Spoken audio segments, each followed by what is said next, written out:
right. Okay, so welcome everybody. And let's start. So I'm going to start with a prayer, okay? And let's close our eyes and embrace this moment with our heart, our mind, our spirits.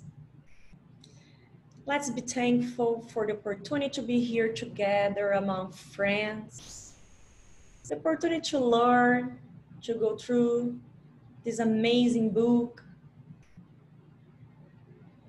to be grateful for the day, for our life, for our health, for everything that we have in life.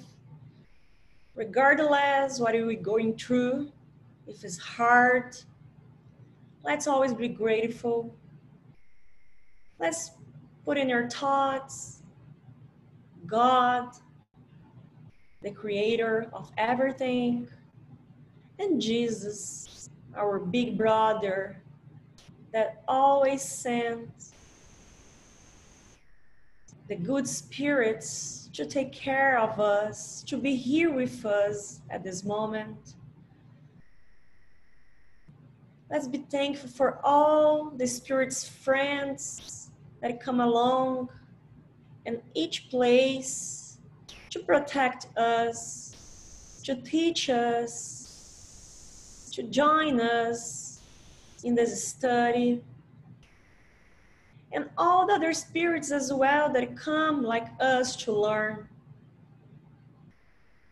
And let's not just learn the theory, but put in practice all the good things that have been learned in this journey. I ask the permission for all our friends' spirits to start the study of the day. And so be it. All right. I'll share the screen here. And you guys let me know if you guys can see. Oh, no, actually, there you go.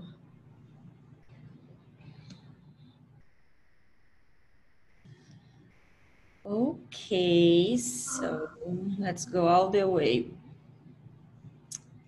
I think I highlighted the number of the question. I think it was 32. Yeah, 33 actually, yeah. All right, so this one's the long one actually. I'll start this one and then you go from that, okay? So as I said, to finish this chapter goes into the question 36, almost there. And just a recap, so we were talking about the properties of the matter, and it seems like complex to understand. It is. Especially that's, I don't know about Mark, but that's not my area, science. And I know as well Eloy and Samantha.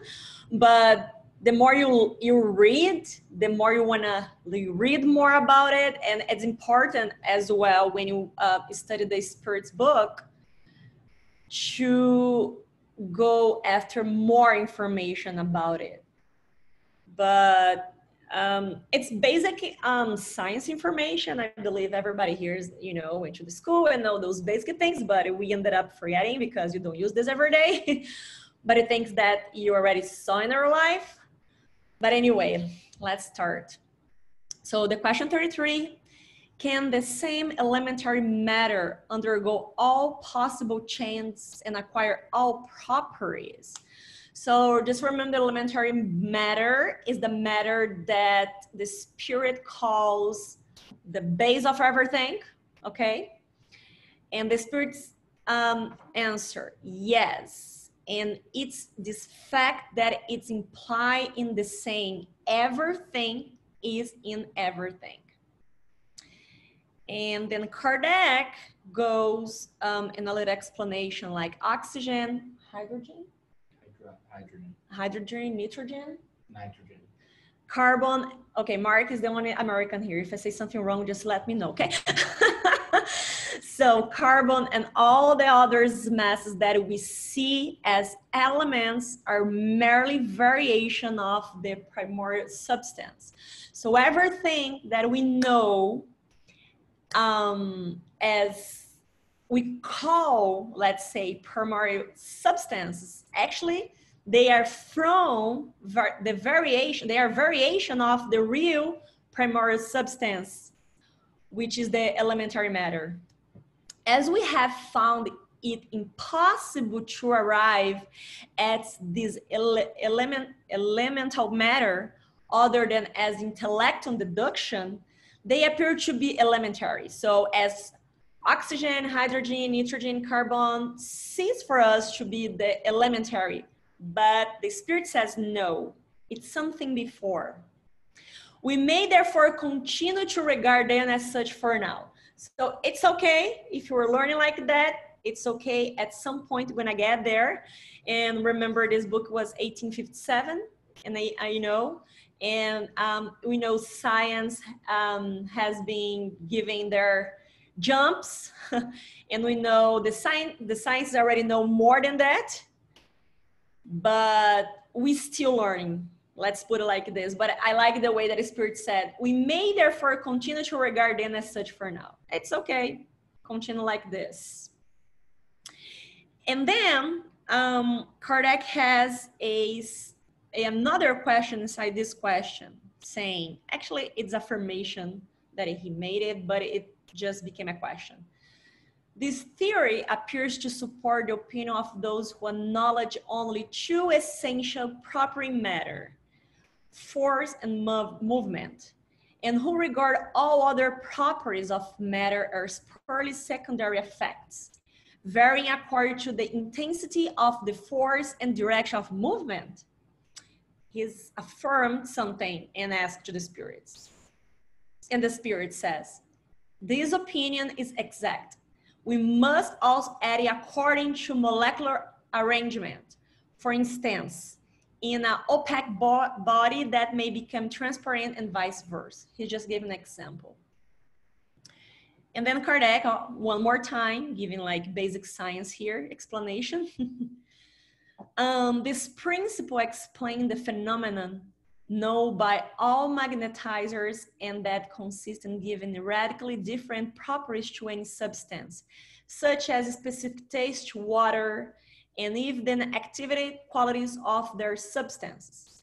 Since there is only one primordial element, remember, only one primordial element, and the properties of different bodies are only variations of this element, it just is one element, just one, that breaks down and become everything else that we know. The most inoffensive substance has the same foundation as the most noxious, because they come from the same thing, the same element.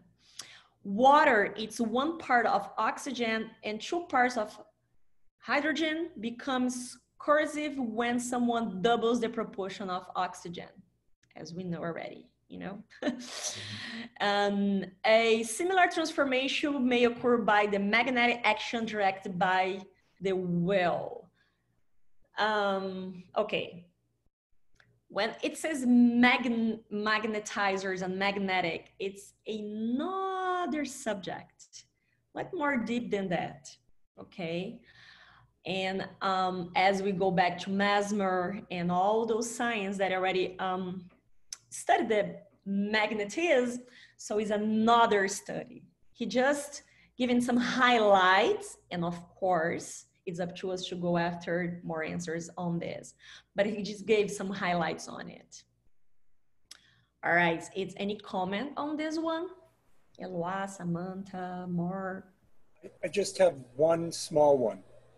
Yes, please. In science, the simplicity of the elements is appropriate for what I'm about to say, because in science, when you're discussing matter that is inanimate, like a rock, then the description here about force and movement is a difficult one to interpret. And what I would simply comment is, and you said it, this was written in the 1850s, translated and translated again into what we see right now. And so I think somewhere along the line, the scientific principle of mass, M-A-S-S, can be substituted in that word force. Yep. When you're talking about inanimate objects. But otherwise, everything here made perfect sense. Yes, because so we go true and deep to understand that, as you said, first has like so many translations on it because the first language was French. And when you go through some words that doesn't exist by the time, right, they have to use the words that science have by the time to explain some. So when you go through right now, more than 100 years after, then you say, okay, this explanation, now we have other words to explain this. And you said it perfectly. Yeah, it's more like on the thing on mass probably, that is from the material thing, let's say like this. But yes, and through this book, you're going to see a lot of words, and I'm pretty sure for you that is American, a lot of words in English that you're going to say, you don't use this anymore. Wait, you know, there's a new version of the Spirits book. Oh, it is? There is a newer version of the Spirits book. It's like 2 months old.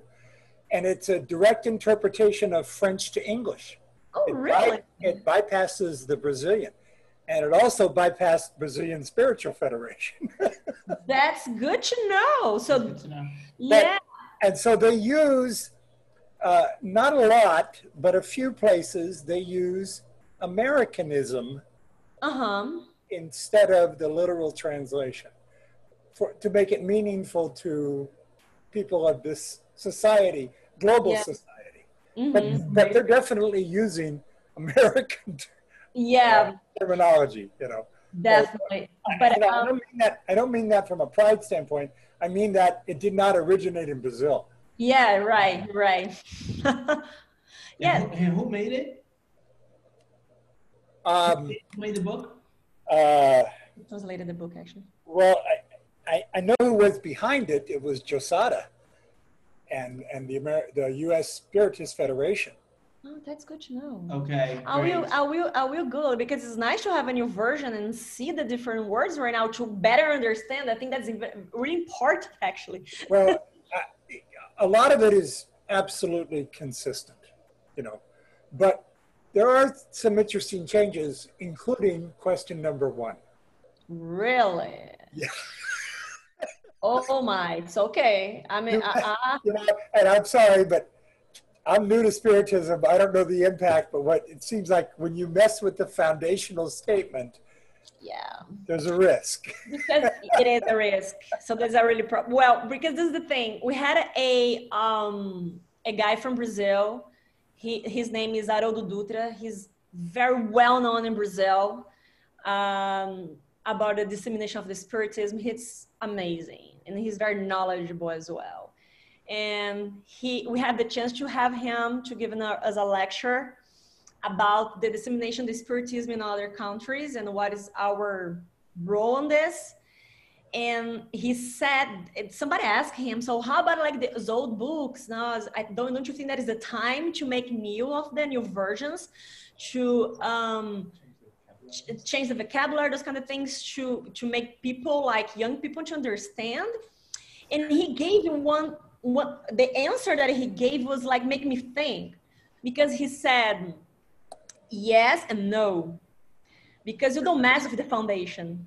But as we understand what is in the book, what they wrote in the book, it's our job to explain them. Well, and this is what I would say. The authenticity of source material should not be messed with. Of course. But, and I'll just say this with an example. If you were to deliver chapter 14 of the gospel, honor your mother and father, your version of delivery would be very different than the one I just delivered last Sunday. It's true. Okay? And what I was told was that I did a really good job because it was a new Spiritist perspective with American words. And so, you know, the bilingual Brazilian natives in the audience that heard this, I got nice compliments, and they said, you did a good job of interpretation. And this is what I love about Spiritism in America right now, is everybody's pure in the reason we're doing this. We may not be 100% consistent or accurate in our words and interpretation, but the intent is absolutely. Definitely. I really agree with you, Mark. So I'll take any and all education from any and all sources. Mark, I think, in my opinion, personal opinion, I think it's not about redoing it, it's about studying it. There is a website, it is in Portuguese. I'll try to figure it out if there is an English version of that. We call Kardecpedia, okay? Oh, no, it's an English version. That's from Kardecpedia. Okay. It's totally English version. So my point is, there is every single question of the Spirits book in English, in Portuguese. I'm sorry, I didn't search for English, but I will do it for you. There is every single question in Portuguese of the Spirits book with the spiritual answer, plus on the side, there's a comment, not for everybody, whoever did this study, a huge paragraph of like commenting about that question, pretty much what we're doing live right now. So I think I'm really up to what we call outer notes in Portuguese, which is the main material from the book. And also there's a comment on the bottom from the outer with his opinions about the matter. Mm-hmm. So I'm all over that. I would just share with you. I'm not over about redoing stuff, you know, I'm all over about studying it. Well, again, that's back to my statement or my feeling, my belief about the source material not being disturbed. Yeah, yeah, for sure. When you see Kardec's interpretive notes to what the Spirit wrote, you shouldn't be messing with that. Well, definitely not. You know, that's got to be as authentic as possible. Now, however, again, if I'm the person who's going to deliver an interpretive presentation, I'll preserve all the authenticity. And then I might do something like call up, you know, Joanna DeAngelis or Emmanuel or one of the others that have been psychographed and support whatever that topic, that theme is with other literature. So that it's not just my interpretation, it's Spirit's. Spirit. Yeah, of course. But I will tell you, not everybody does that. No. That is when the problem started. But yes, I mean, especially the Spirits book, it's a book that you don't read once. Oh, exactly. Well, you know, you read it over and over and over again. When all the time that you came back to the same question, you kind of understand more and more. You know, the places. You know, I'm 2 years new, and the Spirits book was the first thing that was handed to me, and I, you know, skimmed it cover to cover, got the general gist of what was going on. Attended every Sunday session at the Spiritist Center, went to there was no online then, you know, it was all live classes, went to live classes, went to rescue, went to healings, went, you know, the whole 9 yards, immersed myself in this. But it wasn't until I went back and read the Spirits book a second time that some of it made even more sense, real sense. And it wasn't until we're doing what we're doing right now that it makes the most sense. Yeah, that's nice. But so be patient because it's just Brazilian people speaking English and try to deliver a message. But let me just compliment you all. You're doing fine. I'm not gonna, you know, I'll just tell you, when I joined Spiritism, I happened to be living with a Brazilian woman. Oh. So I'm very accustomed to the challenges of the language. That's nice. And if it's difficult for us to understand the Portuguese version, you imagine the English version. Well, and the other thing is, she took the time, she's very educated, not only in Spiritism, but she took the time to explain to me the language that is Brazilian Portuguese and how much more emotional and descriptive than the American languages. Yep. And so she gave me 3 or 4 examples that I said, okay, stop. Now I understand why you speak like you speak. You know? Yeah, the accent. All right, so let's move on. Okay, so finish the 33. Let's jump to the 34. So Eloa, can you read, please? Yes, 34, right? Yeah. Do molecules have a definite form? Of course, they have a form, but it cannot be assessed by you. A, is this form constant or variable? Constant for primordial elementary molecules, but variable for secondary molecules that are only aggregations of the primary ones. What you call a molecule is very far from being an elementary molecule. Okay, don't ask me to explain because like science was never my thing, you know? And then like you guys were saying, I'm gonna have to read this part of the book like 10 times at least till I get to understand everything that is going on. So please, if you have a light for me on this question, I appreciate. I can make it really simple.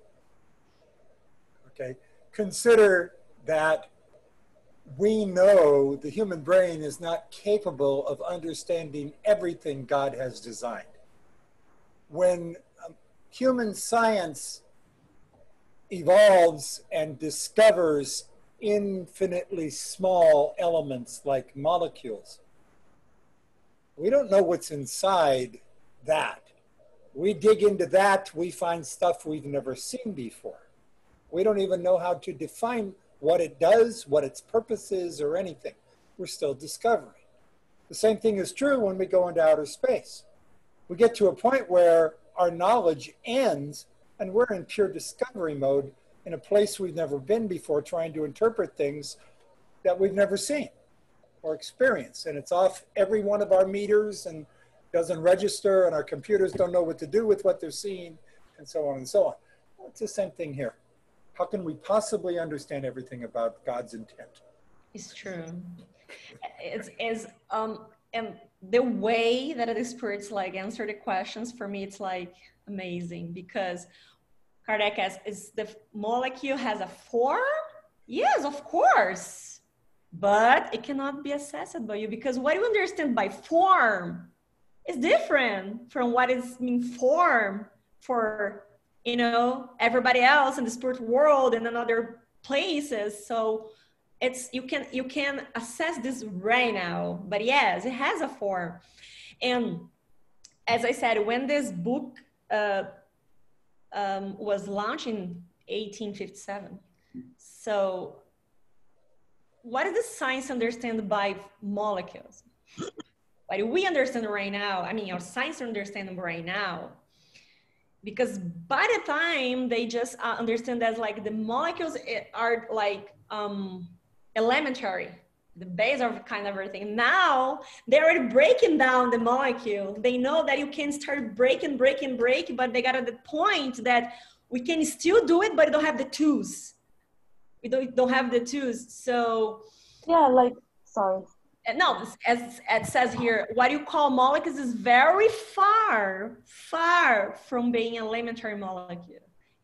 They're elementary molecule, and what we understand, still understand, but we are getting. Science has progress in 150 years, right? So hopefully they know a little bit more than what they did back then. So maybe if that answer will be made today, it will be a little bit different. Oh yeah. Oh yeah, probably gonna give more like specific words that we know already. Yeah. Yeah, but and the thing is, if you're thinking about science, it's pretty new. You know, I think the 1900s is the hundred that the century that we discover a lot of things, a lot of things. So we still have a long path. You know, the journey is long, but we're getting there. All right, so then we're going to start a new subject, the universal space. So Samantha, can you read, please? 35. Is universal space infinite or limited? Infinite. Assume for a moment that there are no boundaries. What would be beyond them?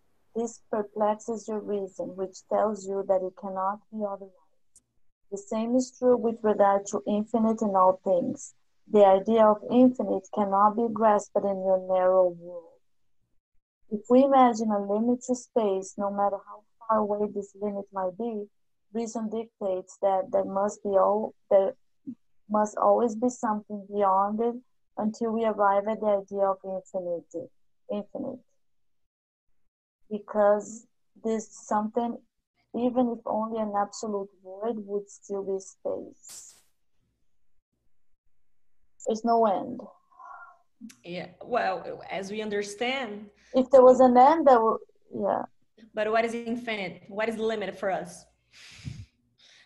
You know, it's something that is not, has a beginning or end, but let's explain like that, right?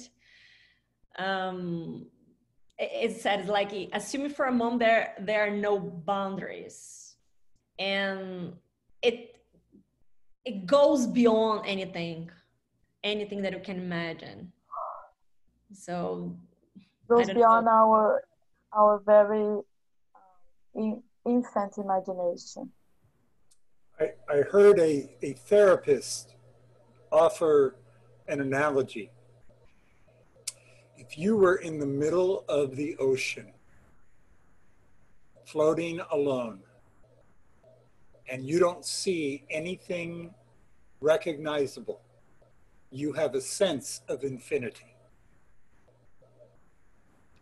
360 degrees, in a three-dimensional way, there is no end. The sky goes forever, the water goes forever, and it's deep and goes forever. As we understand, right? Yeah. That's the closest thing we have to infinity. To infinity. And that's an easy way for us to understand too. I like that, the way you can explain to someone. And also would be silly to think that the whole like space is just us here, or thinking that like nothing works for something, you know? It's just super silly think of it, like why there's only human beings on Earth planet and that's it. You know, of course the other planets work for something, but are we ready to know what is? No, we are not. We are far beyond for that. So I think it's super silly still when people think that like, you know, you're just Earth, you know, but it's okay, you know, everybody has your own opinions and beliefs and everything. But I don't know, can you imagine the whole world just for the human beings? Really?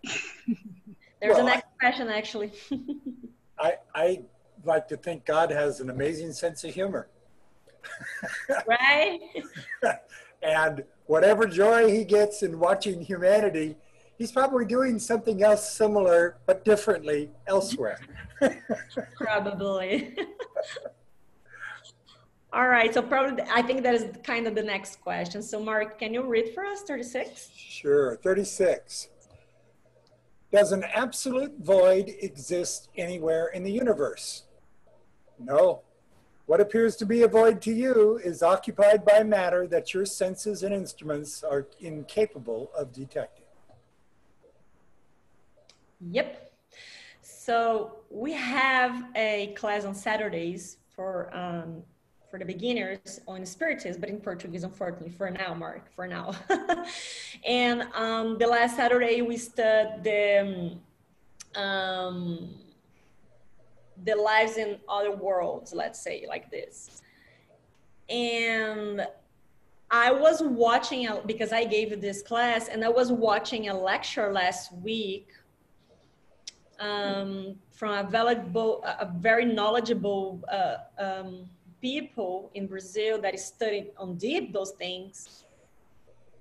And the lady said something that was like catch my attention, because it doesn't mean that we can see something out there. It doesn't mean that they don't exist. As it says here, our instruments are incapable of detecting. The example that she gave is when the telescope Hubble went out of the Earth in the 1990s, and they started capturing pictures, and then NASA just displayed those pictures right now, and then NASA has other tools to take more pictures from, let's say, Mars. You can see in 20, 30 years how different those pictures are because of the technology that we have right now. So we're getting closer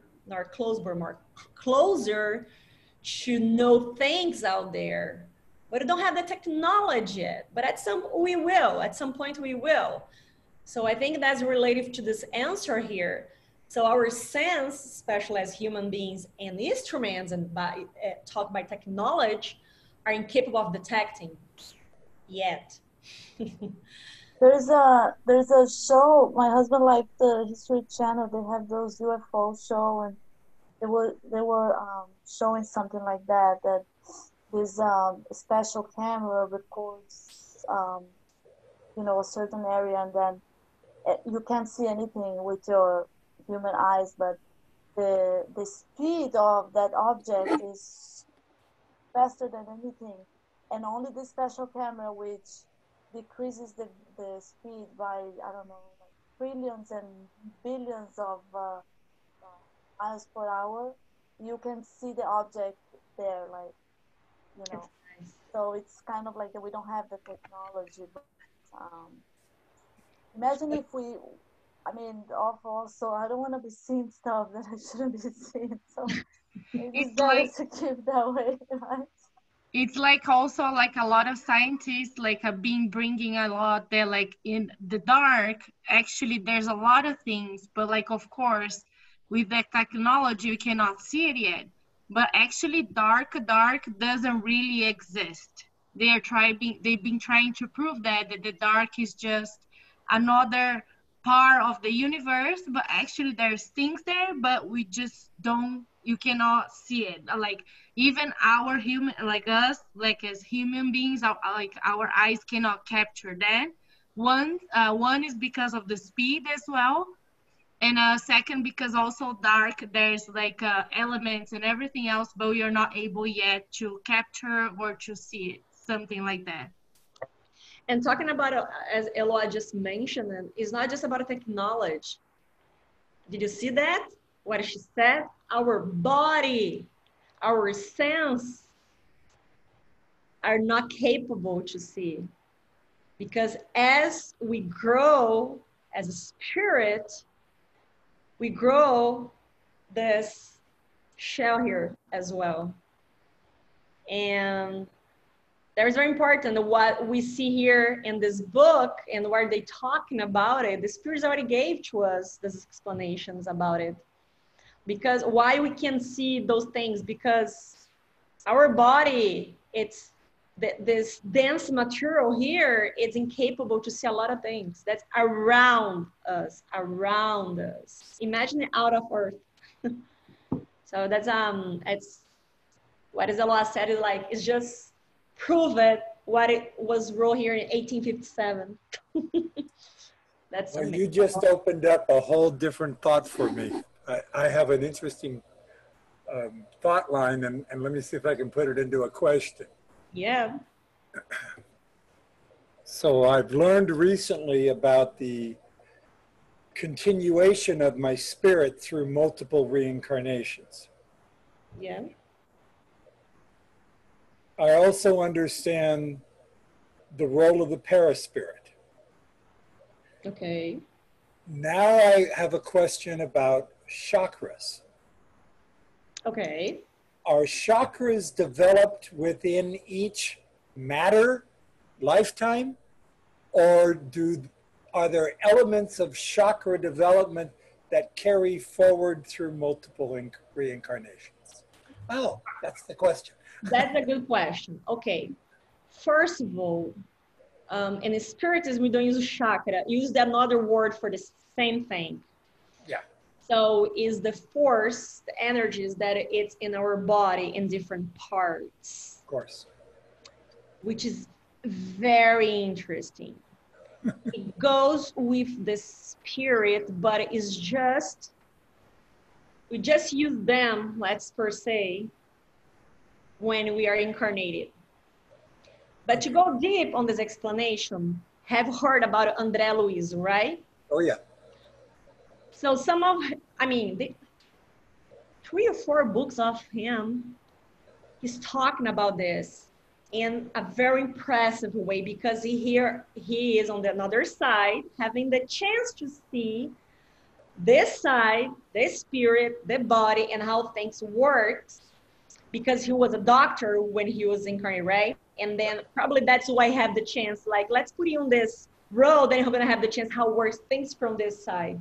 Sure. And he's talked about those, can you say campus of energy? Those areas, the spots of energy, you know, that start here, you know, and go all through the body, 7 parts, important parts. And Kardec's talk about this as well. But to you really understand how it works, and how, because those areas, those spots in our body play a major role in our physical body. Well, plus they're all interrelated. So if during my lifetime I'm doing something to damage one, I may be damaging more than one. If I'm strengthening one. Yeah, because they were connected. And one of the books of André Luiz, he just he had the chance to see this spirit that had just disincarnated. He was a kid by the time in the spirit world, because he's incarnated as a kid. And he had been he tried 3 times already. I mean, he did 3 times already, he incarnated, because he committed suicide one of his incarnation. And I believe he drank something, poison, something like this, to kill himself. And one of the, the chakras is here. And he passed at least 3 more incarnations trying to pay this debt. It's so interesting the way that the André Luiz explained the situation and how that comes to our body, because our body, is a material. Our body doesn't go with us, but everything that we do to our body goes to our spirit, our perispirit. And trust, Mark, perispirit is something very deep, that even like a lot of his good spirits, like study a lot, they don't know how to answer a lot of questions, because it's very deep. I know I've only scratched the surface. Yeah, but yes. Because when you damage your body, of course, you damage your spirit. Pretty much what Suela was saying, that let's say if I suicide on this reincarnation, then I drown myself, put a weight on my feet, and jump in the ocean, dry myself, and kill myself, because God is infinitely good, he won't make me do as much bad as I should deserve. But of course, on my next life, for example, please correct if I'm wrong, I will come with some respiratory problems because I drowned myself and I was a suicidal person. Normally it's like this. In general, it's like this. Of course, it's not a rule. It's not a rule. Yeah, but yes, in general, it's like this. But Mark, I don't know if I have the chance to go through all the André Luiz books. I think are 11, 12 books. I think so. They are amazing. Well, they are so amazing. They have English. Because what do you normally... And they're not all translated, right? No, they are. They have in English. There are 11 in English now? Mm-hmm. I'm not sure. I can just research for you, but most of them, I can find. But what do we do? Normally, you just recommend start with the Spirits book, and then when you finish, or not even finish, you start reading the André Luiz book. It's gonna make so much sense.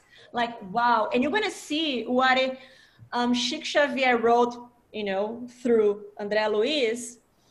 in 1947, 42, something like this.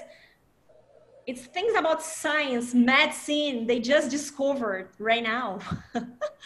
And sometimes they go through those books to say how this guy knew it about those things. It's amazing. But yeah, one of those books is gonna talk about that, and you're gonna be like, wow, that's make so much sense. All right, so let's see. Just to complete what you said now, like when you said on the beginning, these questions are just a door for us to go search in some other sources, right? Because, yeah. And André Luiz books helps with that. Oh, a lot. All right, so Thiago, can you read? We're going to start the chapter 3 now. We're going to talk about creation. So chapter 3 of worlds. Creation of worlds. The universe comprises an infinite number of worlds that we see and even those we do not see. In addition to all animate and inanimate beings, all the stars that revolve in space, and all the energy that fills up the space. Number 37. Was the universe created or has it exist from all eternity like God? Answer, the universe obviously could not have made itself, and if it has existed for eternity, as God has. It could not be God's work. Reasons tell us that the universe cannot have made itself, and could not be the work of a chance. It must be work of God. Well, it's pretty self-explanatory. Like it's cause and effect. Yeah. Yeah, like the example like that I always like to use that, for example, humans are intelligent. God, it is the intelligence. Do you see where I'm going? So like, of course, God, it is the universe, but the universe is not God. You understand? No, the way around. I'm sorry. The way around, yeah. Actually. The universe is God, but God is not the universe. So, yeah, pretty much. But I don't know if you guys notice, but thinking about it, Kardec, by this point, he knew already that God creates everything. But he wants to be like, let's ask this again in a different way to see the answer. He knows already. And he's like, was the universe created or has existed for all eternity like God? He knows already the answer. And of course not, because if God creates everything, how the universe would be created with God? So, and the part of this answer that I like the most is, reason tell us that the universe cannot have made itself, and as it could not be work of the chance. You know, come from, ta-da, the universe here, from whatever. But I like the way Kardec put it, because it shows how he's very like the science behind, because I want to see if there's any spot available that I can pick and say, that doesn't make sense. Because you already said that God creates everything. Now you're saying that the universe and the God it creates together. No, you know. So that's the things that I like. And through the study, you're going to see kind of the same questions, but in different ways. Mark, I was just doing quick research. I don't know about all the books, but definitely Astral City is in English, the first one, and The Messengers. Okay, I've read Astral City. Okay. Yeah, and the second one, The Messengers, are also available in English. It's on my to-do. You know, I wanted to comment to something. It's been pointed out to me at some point during my 2 years that the vast majority of scientists who created or based their entire career on the Big Bang Theory or any similar ideas about how the universe was created, they have now passed on and learned the truth. You're gonna see by the end of this chapter what the Spirit says about that. Well, and you don't find as many people in the scientific community hammering it like they used to. Which is great because the Big Bang Theory, I just figured out this last week actually, that's funny. Because the Big Bang Theory is not a theory anymore. It really exists. Oh yeah? That doesn't mean that it is the beginning of everything, you know? So it's scientifically proved that really exists, but not the way that we're trying to say, you know? Yeah, because the science proved that the Big Bang is the way that a thing expands. Let's say like that. But to say that everything started from this point, you know, part of the scientists, they say, probably. Some other parts say, no way, it has to be something else. And they are debating, you know, they're still debating on that. The thing is, we're not talking about a simple universe. No. We're talking about a level of complexity and sophistication and logic and interrelationships and more. That's not by chance. That's not just drop a sack of flour on the floor and a cake appears. Come right.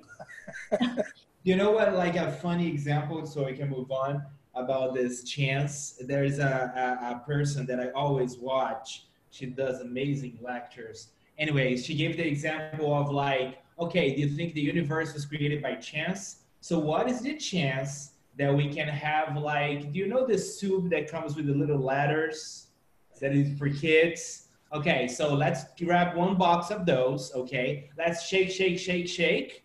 Then we throw it on the floor. What is the chance that once we throw it on the floor, there is a poem written by Shakespeare? Yeah, exactly. And then if you really think there is a chance that this all doesn't exist, what is the chance after that? Because it might be a chance for the first case. But what is the chance that after that you shake for the second time, there is a critic about the poem that Shakespeare just So like, no, it's not. That's why I love math. Oh my, okay. So Lolo, can you read 38? I think, yes, 38, I think. How did God create the universe? Using a well-known expression, God's will. Nothing can give a better idea of this all-powerful will than those striking words contained in the book of Genesis. God said, "Let there be light," and there was light. Well, I think it's self-explanatory too. People like that. And I think there is the point when scientists say, no, I can't, hold on that. Saying God wills, because, and that's now it's my opinion, my personal opinion. I believe that when you don't go above beyond things, when you not understand, or you don't want to understand, let's say like this, it's more related on our ego than the explanation itself. Because most of the time some explanations are clear, like we're not capable yet to understand things, but in the future we will.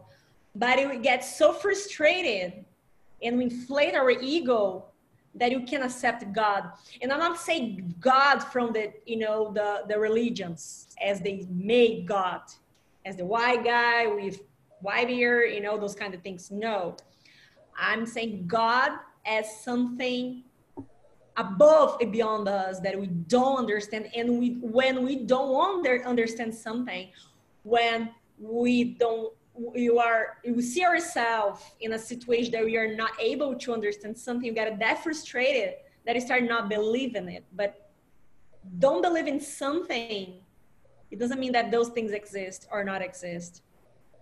Our ego tells much more, because how did God create the universe? The Spirit is pretty like a self-explanatory straight. Well, use the expression God's will. That's it. Because he creates everything. I mean, when you say he, it's not he or she, you know, but God. And the spirits give this answer, as Eloa said, self-explanatory, this answer like simple. Thank God. And that's it for now.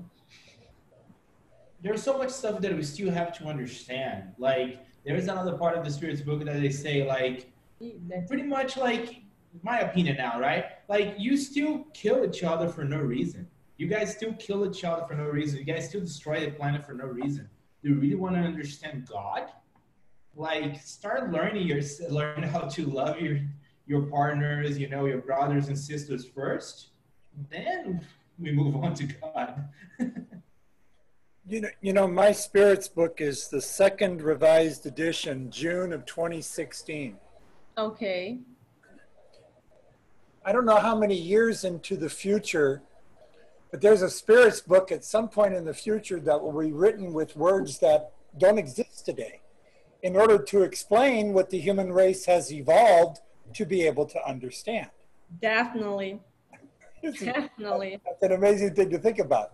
But today, what we have is humanity with an enormous pride and ego. Oh, yeah. And so we would rather accept the possibility that a intelligent being from another planet created us than the spirituality of God having created us. True.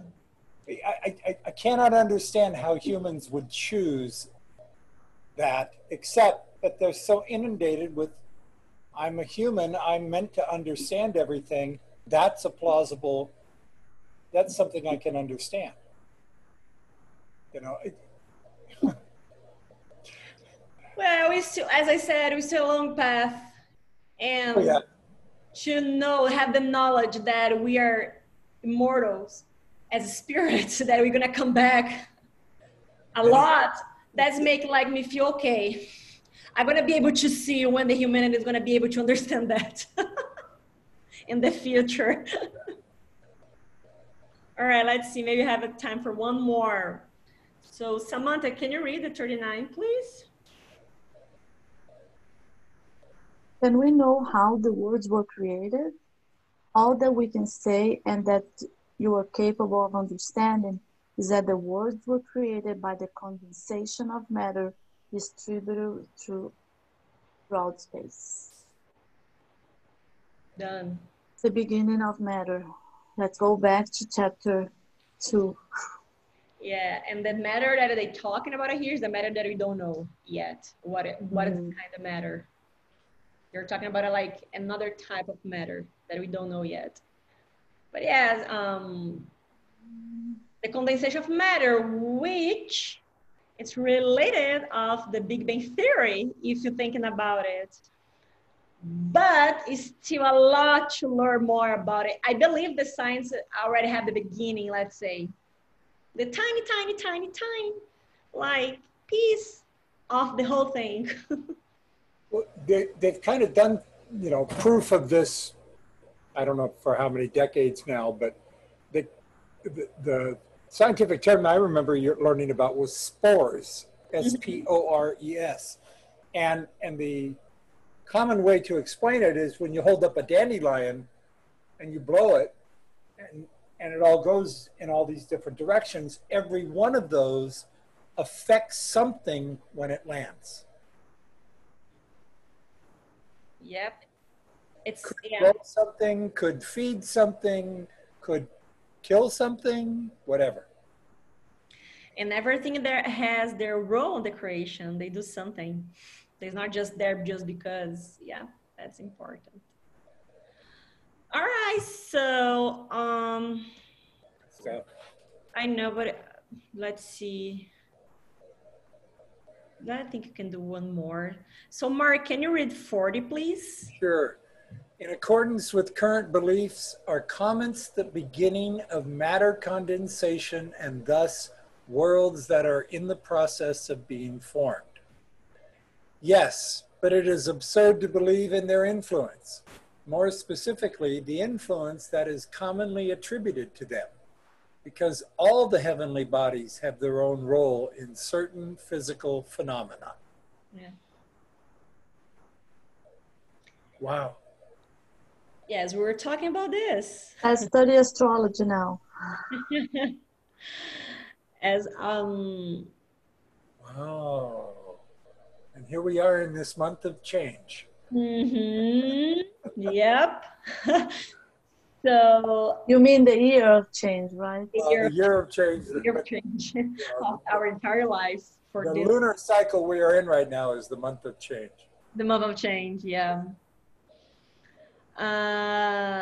Because, well, he just made a specific question for something that we knew already before that he was asking. So the current beliefs by the time probably, now they have explanation that more better than that. Oh yeah, because we've analyzed comments now.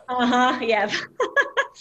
So the beginning of the matter condensation is, if you go Google the beginning of matter condensation, you're going to see something relating to comets and all those kind of things. But it's one of the explanation. But I like the way that Spirit said something that we know already. I mean, nowadays, that the influence, yes, but it's absurd to believe in their influence for like everything, you know. It's something that science know already about, and probably the current beliefs that Kardec are saying, probably something that they believe by the time. That's very interesting. All right, I think now we're done. Going to be 2 more questions to finish this part, and then we're going to start the subject. But this chapter goes, let me see, into question 59. It's more explanations after Kardec's explanation. Oh, and then you're going to talking about plurality of the worlds. That's a very good, very good subject. But of course, to go more deep, you have to read more. Okay, so I think that's it for today. Let me stop sharing this. Okay, we stop on question 41. Let me highlight that. There we go. Otherwise, you're going to forget. Stop sharing. Ooh, that is a long chapter. It is a long chapter. I think from now on, most of the chapter is going to be huge. Especially for the second part. So it is your first time studying this, Mark, or have you studied before the Spirit's Book? My center did it 8 years ago. And out of nowhere, they said, hey, we need to do this. And they started, 3 weeks ago? Oh. So we're in an overlap here. They're 2-3 sections behind you guys. So okay. I'm getting a double dose. That's fine. So have more like, content to talk. Okay, so I think I asked Samantha last time to do the final pray. So Mark, would you like to do the final pray? Of course. Please, thank you.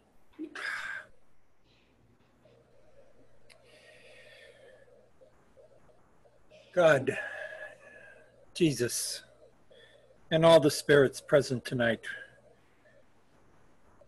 we are so grateful for your attendance, your insights, your communications to us, and your communications to each other. For that is the purpose of education.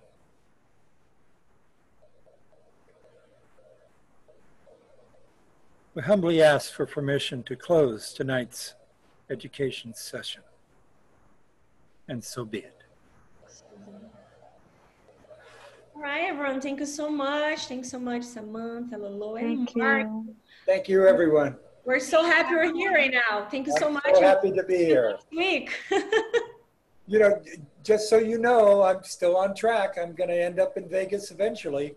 Please. Yeah. There you go. And I'm going to be able to, to meet each other in person. Exactly.